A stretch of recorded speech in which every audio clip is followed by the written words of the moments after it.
Sugar کی بیماری کا علاج میں بتا دیتا ہوں، دوائی تو لیتے جائیں تو یہ غور سے سن لیں میرا بھائی، یہ الٹا ہاتھ ہے، دیکھ رہے ہیں نا آپ؟ اب اس کو یہاں دن میں 2 بار آپ کر سکتے ہیں، یہاں سے پکڑنا ہے، یہ چھوٹی انگلی کی جو سینٹر والی جگہ ہے نظر آ رہی؟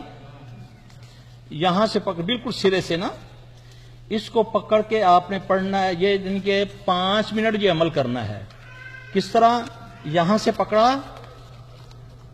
سبحان اللہ والحمدللہ ولا الہ الا اللہ واللہ اکبر ولا حول ولا قوت الا باللہ العلی العظیم پڑھ کے چھوڑ دو، ٹھیک ہے؟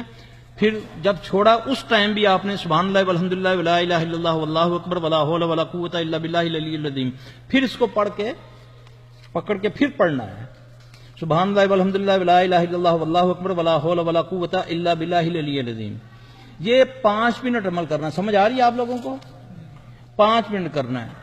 کلونجی اور میتھرے، کلونجی اور میتھرے سمجھتے ہیں نا، جو اچار میں ڈلتے ہیں میتھی دانے، ان کو آپ نے برابر معمولی سا کوٹنا ہے، ان کو باریک نہیں کرنا، نہیں کھایا جائے گا، ان کو مکس کر لیں برابر، یعنی کہ پاؤ لے لیں، صفا کر کے ان کو تھوڑا سا کوٹ کے ان کو شیشے کی بوتل میں بند کرنا ہے۔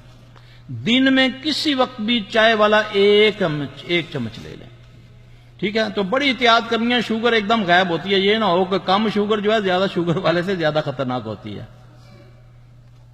دوا بھی بتا دی، دعا بھی بتا دی، ٹھیک ہے جی؟